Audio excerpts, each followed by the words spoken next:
everybody, and welcome to our preview of this summer 2025 book club on the book The Body Keeps the Score by Bessel van der Kolk. This preview is free for every listener. If you want to hear the full discussion of this huge book, which goes about 2 hours long, you can join us on patreon.com/ABA Inside Track right now at the $10 and up level. That will get you the access to the entire episode, as well as the 2 CEs for listening for no additional charge. You get a discount code for joining. But this is sort of a quick discussion of some of our initial thoughts on the book and, maybe whether you want to check it out or not. But if you want to hear even more detailed discussion of what's inside, you're going to have to listen to the whole thing. But in the meantime, we hope you enjoy this free preview of our The Body Keeps the Score book club. Here it is. Hey, everybody. Welcome to ABA Inside Track, the podcast that's like reading in your car, but safer. I'm your host, Robert Perry Cruz, and with me, as always, are my fabulous co-hosts. Hello, Rob. It's me, Diana Perry Cruz. Hi, it's me, Jackie McDonald. And since this is our end of year 2024-25 end of year book club episode, we decided to bring in a real book club discussion ringer, and he's here in the studio with us. Who is here? Our fourth chair. Well, it's me, book club guy, Alan Haberman. Yay! Wow. The first time not over Zoom. We're all in the studio to celebrate the momentous occasion of the end of another year of book clubs. And we will be discussing today the book The Body Keeps the Score by Dr. Bessel van der Kolk. And that is what we'll be talking about today. So for those of you new to the show, this is our quarterly book club. This is actually our summer book club. We'll be doing a whole other round of book clubs soon. But every season, we pick a book and we discuss it at length, just like we would do on a podcast, except it's a lot longer because, it's a book, not articles. And if you are hearing this in the far future, then you're getting this on the free feed. But this is really meant for our patrons to listen to right away, as well as get 2 free CEs for being a subscriber on our Patreon page. So thank you so much for doing that. And I think we're going to get into it because this is a very, very long book. So let's start off with just kind of a round table, general thoughts. What did you think of The Body Keeps the Score? It's a book about trauma. It's a book about treatment of trauma. It's sort of the trauma book that's been making the rounds for the past, decade or so. I think as behavior analysis has found trauma. This is kind of the book that's on everyone's, here's a book about trauma that I guess you should read. So a lot of people either have read it or have heard about it. So we said, well, we should be those people as well. And we did. So let's go around. What did we think of this overall as a book? Dan, I'll start with you because you are the closest to me. Well, I don't want to go first. She said that she was going to go first. She's like, oh, crap. I know. I don't feel like I am the person that should go first. Okay. Alan, you're next. Sure. I think that my professional take on this book is that it's not a book that should be lightly approached by behavior analysts or recommended to learners because it includes a lot of information that's outside of our scope in terms of its approaches, in terms of just how it thinks about trauma and the body and neurology. It does not necessarily misalign with how we talk about those things, but it definitely doesn't align in a lot of places. So it should be very carefully approached from the professionals' standpoint by people in our field. Personally, a lot of the content, in terms of my own therapy history, I didn't also not like how he talked about things or how openly he sort of hops from topic to topic in he's trying to be casual, but it comes off sometimes a little dismissive accidentally, or just kind of equates things or gives them equal ground when they're not. He's trying to do something very new and interesting. I want to give him credit for that, but it was not something that I would recommend outside of a very narrow range of people who maybe wanted to just talk about what psychotherapy and trauma sort of looks like in the larger field of mental health right now. Mm-hmm. All right, and Jackie. That's what I meant to say. Oh. Okay, so I'm going to give you my full, honest opinion. I was hoping you'd lie for a while and then twist. No. I was lying, and then you tell the truth. No. So I started reading the book, reading it in a hard copy. and I couldn't. I could not physically hold the book in my hand and read it. So I had to download it on Audible. And I was like, I need to finish this book for this podcast, but I could only... What's happening? No, keep going. Okay. And so I had to download on Audible. And then I found that I couldn't listen to it in the car on the way to work or on the car home from work because I found it horribly anxiety provoking and in parts like fairly traumatizing. Yeah. So I only could do it I only could listen to it when I was doing pleasant things like walking my dog, or like doing the dishes, which is not pleasant, but it's, I'm not worried about like There's hurting something myself. about dishes, if you do them while you're doing something else that's not your favorite, that kind of like paradoxically makes a weird combination of now this is a fun activity a little bit. Yeah, but I never thought reading this book was fun. Never for one moment. But the dishes were fun. But the dishes were fun.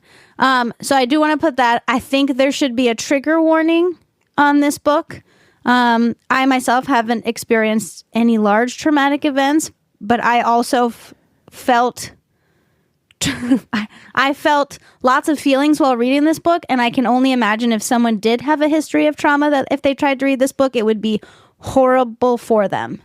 I think that you should read it lightly and read it with, if you're going to read it, I don't know if you should be reading it professionally as a behavior analyst. It is widely out of the scope of our competence. There was some moments in there that I was like, okay, all right. Mm-hmm. I can see how this would relate to my personal profession. But if you're going to be reading it personally and you have any sort of history of trauma in your background, then you should probably be reading it in direct consult with your therapist. That is my large trigger warning for this book. I did finish it, and no lie, when I finished it, I hooted out loud. Like an owl? Or Like I went, You hoot and hollered? "Woo! I can't believe I finished it," because it was hard. It was very difficult for me to finish this book. Not because it was written horribly. It was actually written Fine. It's very readable. fine. It's a very readable book. readable book, but the contents in it are so heavy. There were parts, I also listened to it on audiobook, and there were parts that I just had to fast forward through, and I found it very traumatic to read. No. I want to take a step back before we sort of talk a little bit more about the author, and I know there's some kind of follow-up scandals that we probably want to touch about here in the kind of what you think about the book section before we get into the details of the book. But I'd love to hear a little bit more about because I think the topic of competence and scope of appropriateness for behavior analysts is going to come up a lot in this discussion. This is a book that I think every talk that someone has given about trauma, other than maybe say like some of the trauma-informed practices work that Dr. D.T. Rajaraman has been publishing on with a number of co-authors, has mentioned this book, not just this book, but as like, you need to learn a little bit about trauma and you kind of need to do it quickly because it's not something we talk about in our field. And this book comes up as sort of, not exactly a primer, but as a source. What was your impression of what you knew about trauma in terms of care of individuals and before you read this book? And what is it now that you have read this book? Changed? The same? I can say that I didn't know a lot about trauma before the book, and I can say confidently that I still do not know a lot about trauma after the book as a behavior analyst. Okay, and yes, Tiger, please do couch. You can certainly couch it in terms of like as your own like personal growth as an individual who has mental health that needs to be taken. Yeah, sure. I understand that everyone has mental health that has to be taken care of, right? Yes, as a behavior analyst, personally and professionally, I don't think I learned a lot from this book. I think the book. And so also I was so interested in what other people thought about this book is I talked to all of my friends who are counselors, social workers, psychiatrists. I like ran the gamut. I'm just walking around our hallways at work being like, hey, did you read this book? What do you think about it? Throw it at them real quick and say, think fast. And no, they all had read it. And so because I found it hard. And I was like, I'm not sure what I can glean from this, except that people experience horrible experiences in their life that are hard to come back from, right? That are hard to heal from. And I can say that as a behavior analyst, we do not have the training unless you get additional training to deal with that sort of trauma. Right? Right. So there is under no circumstance should a behavior analyst say, I'm going to work with this person who has a severe trauma history, either the PTSD to or heal sort of the trauma without a lot of additional graduate coursework in counseling, psychology, or mental health fields. So that is what I took from the book, is that behavior analysts should not be doing this work unless you have additional experience. Jake, I kind of want to follow up before we talk about this with the rest of the group, but certainly everyone can join in this. I think one of the reasons that this book ended up in our sort of our list was I don't think there's been a talk about care that hasn't hit on either the idea of consent and assent, which we're all very pro, or the idea of Hot take from Rob. Yeah, I know. That's my hot take for this episode. How trauma is such a big impactor on everything we do. Trauma. Everything seems to be trauma these days. So I kind of do want to get a sense of, I hear you, Jackie, in terms of when we're looking at some of the patients that Dr. Van der Kolk talks about here. So someone who has a diagnosis of PTSD, or the not a diagnosis in DSM, but one that he brings up a lot as, why isn't it? I was on the subgroup that should have put it in there. I can't wait to talk about the DSM. But like kind of the idea of like a developmental trauma almost, that certainly is way outside our scope of practice. I agree. However, there's so many articles and so many practitioners that are really asking us as behavior analysts, well, how are you thinking of trauma? How are you including trauma? I know, like we talked to Dr.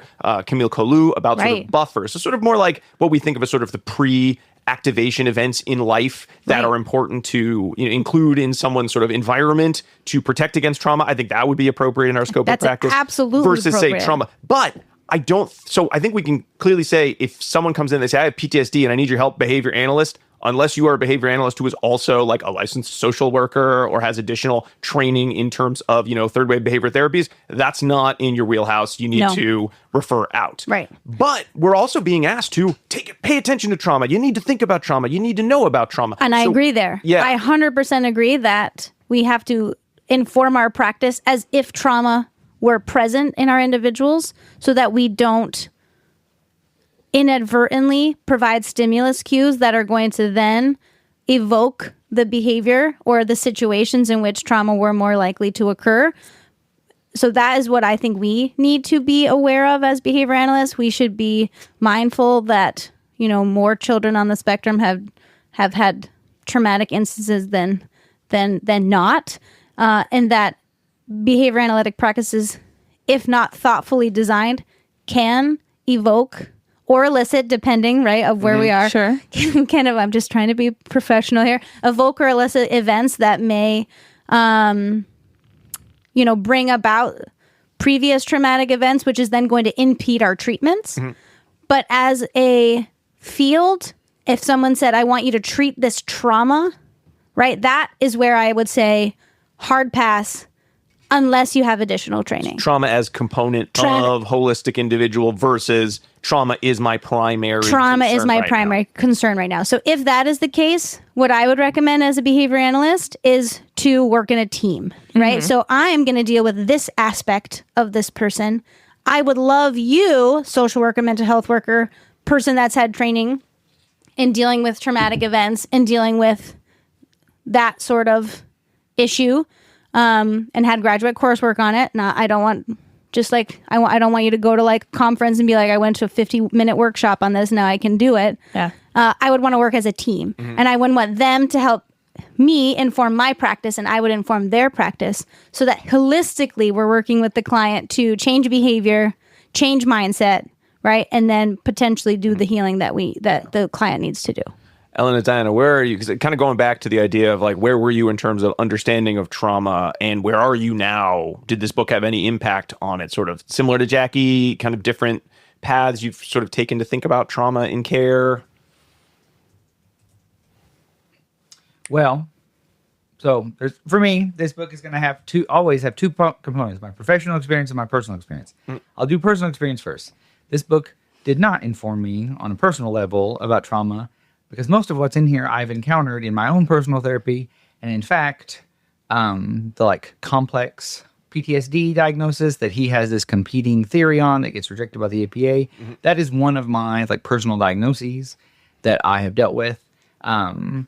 So, you know, it was kind of interesting to go through this book and find that none of the therapeutic techniques that I have benefited from are front and center in his. And really, I was really hoping for, and I can't remember the name of the book that we did. I was looking for it on my phone. The one where we talk about behavior and she kind of goes from the neuronal level up to the Science of consequences. The science of consequences. Yes. It would have been nice to have had more of that perspective on trauma from this book. I 100% agreed. I had that same thought. Yeah. Yeah. And I think that that's what a lot of people expect when you hear the title, The Body Keeps the Score.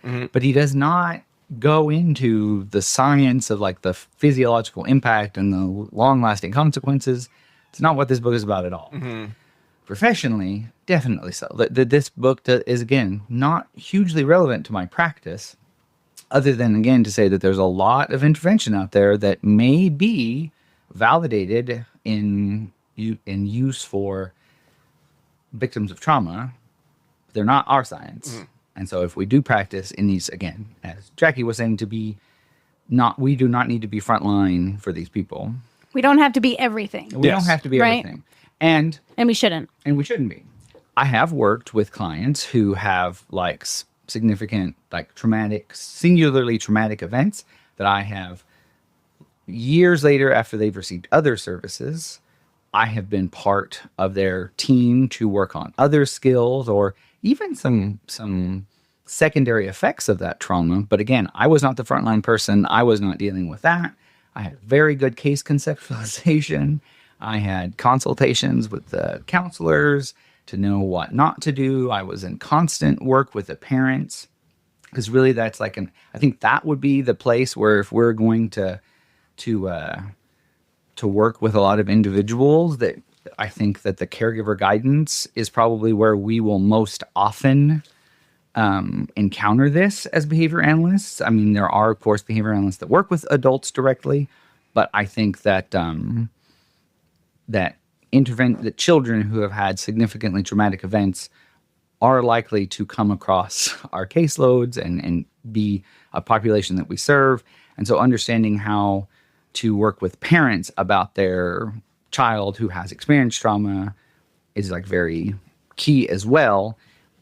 But again, this book doesn't talk about that kind of intervention or talk about like the social supports around trauma. So yeah, I did not find this book personally or professionally enlightening about the subject of trauma. So, yeah, Dan, I'm curious. Certainly, we have a couple questions out on the table, but I also am wondering, when you were kind of looking at this book, was it a book? Because we sort of talked about it's certainly not a professional guideline, nor did we, I think, read it with the understanding that, and now we're trauma therapists. No. However, it gets recommended enough that I feel it was valid for us to say, well, we should probably look at the book if we hadn't already. And did you find while you were reading this book or listening to this book, were there components that did at least feel in line with your sort of understanding either of trauma as it could be conceptualized as behavior or as sort of the patterns around trauma? Like, were there pieces of this book that you felt would sort of pass that broadhead flowchart of, all right, this, I could explain this behaviorally, at least in some context? Oh, yeah. Yeah, there were some components there, and I don't know if you want me to give you like an example. I mean, we'll get into the book a little bit after the break, but you certainly give an example now would be helpful. Yeah, so there's one example where it was a woman who had a past history of trauma, and she had lost a lot of weight, right? And had done so in a short amount of time, and everyone was like very proud of her, but then was commenting a lot on her body, and that was uncomfortable for her. And so then she gained all the weight back. And the point of that example was that the weight loss behavior was not really functioning in the way that people viewing it from outside might see it, the weight loss or the weight gain, right? So it was all related back to the initial trauma experience. It wasn't being properly treated. And for me, that is a good example, because as behavior analysts, we're all about like the contiguous causality of behavior and current contingencies in the environment, right? So we're seeing behavior that's happening in the present and not tracing it back to those past experiences that are likely have such a strong reinforcement history, avoidance history, et cetera, that are really likely controlling behavior in the present moment versus what it looks to be in the moment. So to me, those types of examples in the book were ones that we as behavior analysts could take away in our growing our larger understanding of contextual context and past history. Mm-hmm. I know, Alan, you mentioned The Science of Consequences as kind of a book that we'd done that kind of kept coming back to more in the terms of you wish some of the content of that sort of internal world and how consequences can impact the internal, machinations of our bodies and, how that could be more a part of it. And while there were some sections where he talks a little bit about gene expression, that those were I think that I had in my notes, like, oh yeah, this kind of reminds me of some of the Science of Consequences discussions. Was one of the, I think, the real pros that we took from that book. But were there sort of pieces of this that you wanted more from that would have made this more of kind of a practical book? Would it have been more of that sort of direct consequence look at behavioral expression through the lens of trauma, something like that would have made you feel a little more there was more kind of behavior analysis meat on the bone, I guess? Well, was there anything in the book like that? That's the thing, is like he paints with such a broad brush and brings in kind of such a huge amount of information that I suppose there are, but it really would have to be a fundamentally different book in a lot of ways. I think the one part that I do wish that there had been more explication on is when he talks about internal family systems. That is like a really interesting. Yeah, that was interesting. Like that is a huge intervention in like integrated psychotherapy that I think that if would be really useful for behavior analysts that are like trained to work with caregivers and are doing like additional training, would be a great bridge for a lot of like ACT training and things like that. Sure. Because all these metaphors about like one's internalized responses and verbal behavior. Okay. Can we wait for that one? Because I have some questions in that. Yeah. But as I was reading that, I was like, this sounds a little woo-woo. Yeah. And I would love to get your take on it, because as I was listening to it, I was like, I think this is all hypothetical constructs and explanatory fictions, and I'm not sure that will be helpful. And so that will be interesting. And that's like the part of your body or the part of your mind that's like the firefighters. The firefighters, and from like a behavior analytic point of view, if you could interpret a lot of like that theory as just like what are sort of like internalized scripts that we have. So there's there is some, again, content in here, but it's not the content he's talking about. It's more like he's like, this thing exists, and here's all of my ideas about it. It's like, well, could we just go back to that like more basic information, which is not what he's trying to do in this. And then, I really, again, this is not this book and not even his field. And that's the thing, is that like this guy is a European trained psychiatrist, and so he is working in an entirely different tradition that's steeped in like psychoanalysis. No, he was trained here in Boston. He was trained in Boston. But he's Dutch. But still, I thought you meant that he knew all about European trains when you said that. I was like, wow, that's really off topic. I mean, he was the guy who grew up post World War II, so he probably knew a lot about trains as well. Yeah, it's true. But his I got off track. Ha ha ha ha ha. He, I would have liked like the conceptualization of like trauma as learning history, which is I think how we as behavior analysts often think about it, and it's talked about. When it's like, okay, well, how does that learning history affect us biologically? Like what is present in the body that makes trauma such a like salient? The traumatic experience is so salient as private behavior that it keeps coming over and over, and we have such strong responses to it. But there's, again, the body is not really the focus of most of this book. You're right. It is not. Yeah, I thought we were going to do like telomeres and stuff like that. What I was actually thinking is that it was going to be like, here, like your muscles are tense, and this is where you can find the trauma, or your body's keeping score. So like this trauma is located in your hamstring.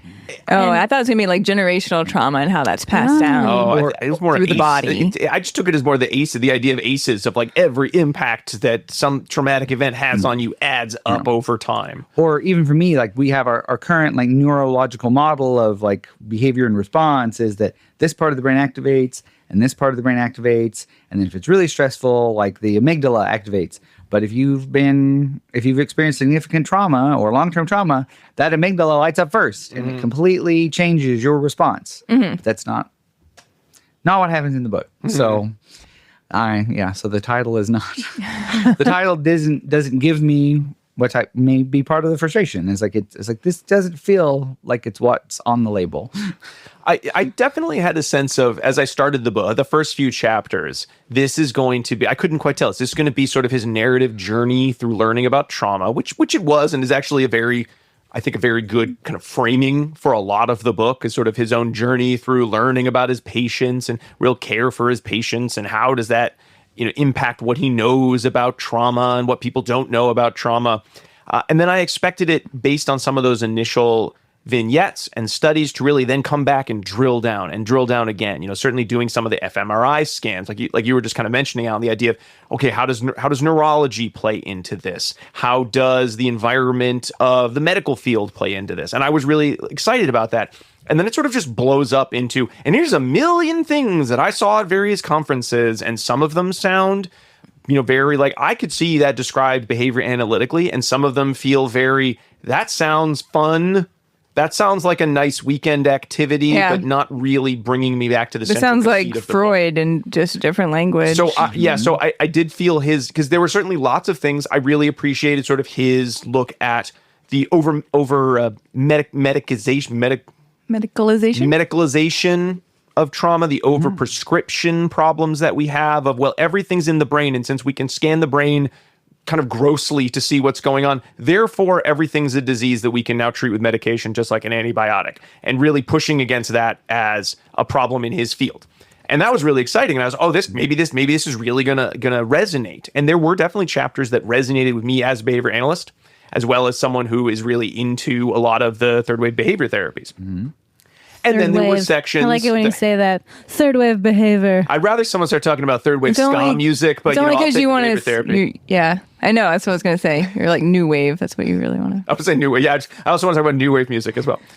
And then it sort of loses some of that thread, and it does get very new agey, and not in a way that I think is well described. So I think that was a big downside of this book. Could be quite dangerous for behavior analysts. Yes. Is what we're all trying to say. Well, how would we warn a potential behavior analyst? How would we recommend they consume this book or not consume this book?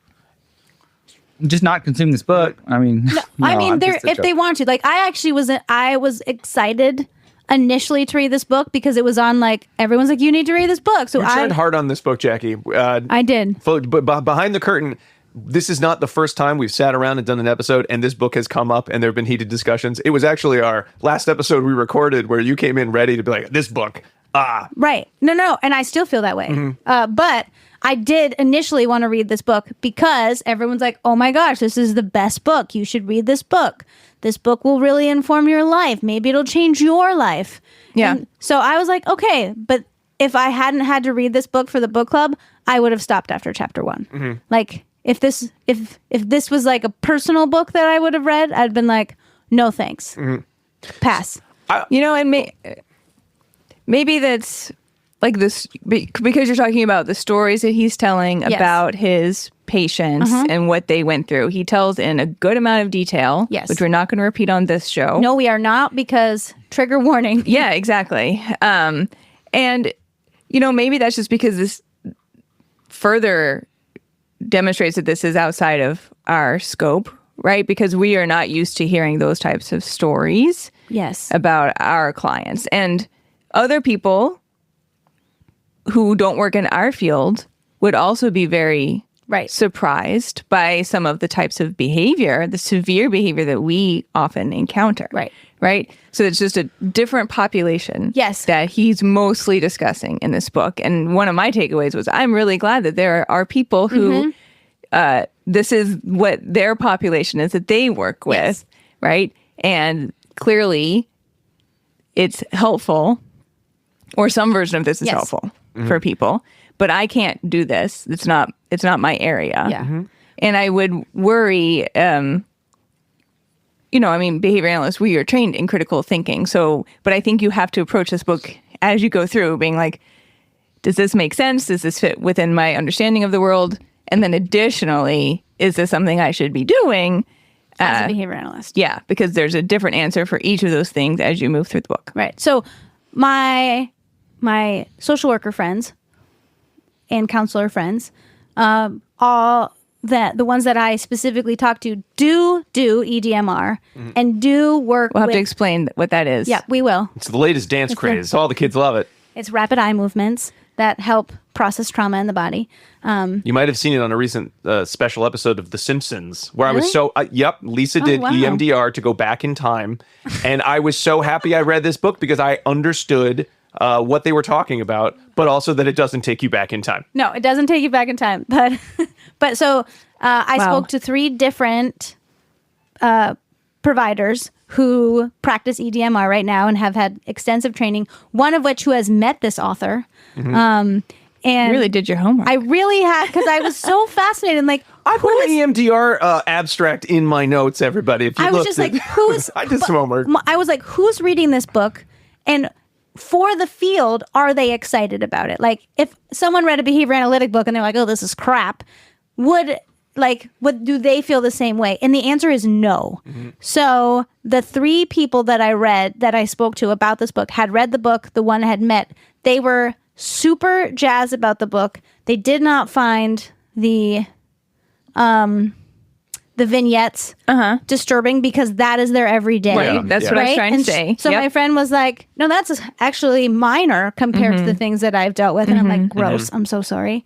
But they also have, can I go into this part? They also have mixed feelings about the book now because of the lack of scientific evidence in many chapters of the book. Right. So that is a red flag when you're talking about science. Well, I will say there were a lot of references to scientific evidence. There were a few that I did try to find. Anytime you mentioned, we're doing a follow-up study on this. We could talk about maybe why that follow-up study didn't happen pretty soon. Oh, yeah. But there then was no follow-up study. Right. And I can tell you why. And that's the second reason why people have some mixed feelings about this book is because the author got fired from his own trauma center that he created here in Boston because he was not a great person to work with. And like, it's hard to get fired from your own place. Right. And yeah, so he got fired for hostile work environment, mistreating. Allegedly, right. He did file a lawsuit. I think he did not win. That was on Boston.com. I actually found an article they were describing the issue. Yeah. And so that also has mixed feelings with the therapist that I had multiple. And so few of them said, I used to tell people to read this book, but now I don't because I am worried about the scientific evidence and I'm worried about the author and how he treated the people he works with. And then what does that look like with patients? And some of the research, and we'll have it in the notes. There was a Mother Jones article that was one of the first ones that came up when I know, Jackie, you'd mentioned that some of your colleagues had talked about some of the concerns they had about him and about some of the research. And, you know, it does come off as a researched book. And there is research that is sort of mentioned or brought up. But even looking at that article, the author, I have it.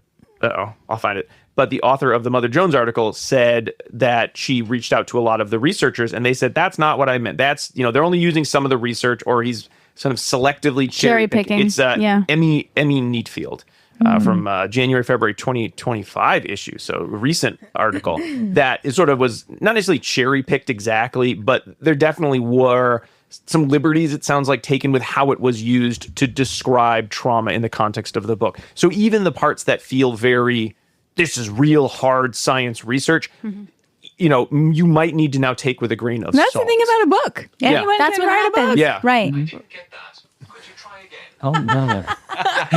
Siri, write a book. Siri.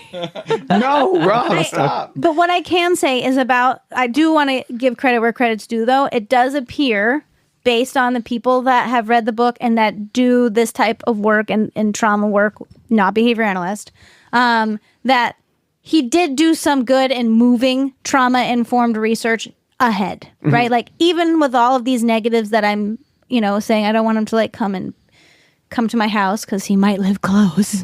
Probably not in Shrewsbury, I but think the Boston.com article is that he still lives in rural Massachusetts. right. So he could live somewhere around here, Which is a lot of Massachusetts. but I think, like, for all that I'm going to say that behavior analysts should not do this, it appears that it has helped many medical or mental health professionals move their practice in a way that's more compassionate. So I do want to say that. Like, I can't be like, oh my God, nobody should read this book. Right? I just don't think behavior analysts should read the book professionally. And to just another sort of, I had put these notes down and forgot to bring them up. Another caveat or two about sort of the tradition he's writing in. He was trained by some anti-psychiatrists. So he's in a very countercultural tradition within his own field that has it's very dated criticism about the field that he sort of holds on to ideologically, and that informed his training.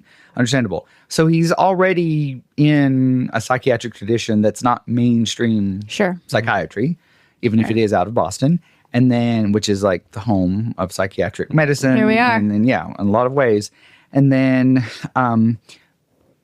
we'll talk about this more when we get into the content of the book, but he did have his own proposed disorder rejected from the DSM, which we kind of touched on. That actually was There's one a of lot my of favorite beauty in this chapters. book. Yeah, I do like the sections where it's like, Yeah. this is what the mainstream thinks. And That was where I was like, those are my what's favorites. actually happening in this That book? made me so Yeah. happy. And I think that also explains why the book, he's so passionate about it, which is, I think, what a lot of people like. And I feel like he's, but that's also the sort of the Achilles heel of the book, as it seems sometimes, knowing that about his own history of advocating for this trauma diagnosis, is that it's like a frenzied, this is real and this is all the work I've done. And it's like there's some frustration that he's communicating and like getting some, I felt it. like, there's there's mad some as hell, catharsis. not going to take it Yeah. anymore moments in there's this some book. catharsis from having written this book for him that kind of makes it hard. They're like, oh, well, I don't know if there's anything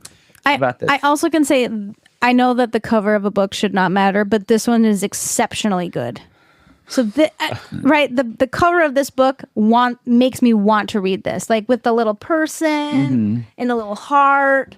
Like, I was like, okay, this is my kind of book. So it's like a silhouette, and then there's a little heart in the person's silhouette, and then there's It's got like a Keith Haring kind of body type. stars all around it. I don't know if you read the Mother Jones article, but the art that they chose for the top of that article blows this out of the water. Oh, okay. Oh, I have. Hold on, I can show it to you. I have it up because I have that up in my note. I Okay. brought that up. I was going to give us the name. I just, I judge books by their covers sometimes. I'm not gonna lie. Oh, totally. Yep. And so this, I think that's one of the reasons I wanted to read the book, because I like the color, I like the art on it, I like the font. There's like, I don't know, it's very appealing. Maybe you should design books. I mean, maybe. All right. Well, I think we've got a lot of thoughts on the book, and one of the concerns we have is that this is not going to be, and we're not your parents. We're not going to tell you can't read this book as a behavior analyst, but I think we bring up some caveats as to what kind of behavior analyst, like where you are in your career and where you are in your training, is really going to make a big difference as to whether this is or is not a book that you could read, maybe take a few, components out of, maybe sort of think about, okay, this is something that will help me think of other resources I now want to seek out or additional training. Some folks, depending on your background, you may get too much out of it and then think now you are more trauma-informed practitioner than you might actually be. So again, really judge where you are. But for folks who are listening to this and you want to get a little bit more detail as to what is actually in the book, so we'll get into a little bit more of the content. We're going to take a little break, and then when we come back, we're going to sort of do a broad overview of the sections of The Body Keeps the Score. We will be right back. We hope you enjoyed our preview of The Body Keeps the Score book club. Again, this beginning part only scratches the surface of the iceberg of our thoughts on the book. We go into a lot more detail as to what is in the book, what we liked about the book, what we didn't like the book, what we think behavior analysts might gain or not gain from reading this book. So if you're sort of on the fence of whether or not this book's for you, you might want to hear the rest of that. Otherwise, you're a grown-up. Do what you will. There is one thing we definitely want to recommend you do, which is join us at patreon.com/ABA Inside Track. Right now, you can subscribe at any level, but if you want to get access to all of our book clubs right as they come out, you need to join at the $10 and up level, but that gives you access to our book clubs that come out once a season, our listener choice episodes that come out once a season, as well as discounts at the CE store and free CEs for those listener and book club episode. So we think it's pretty great value.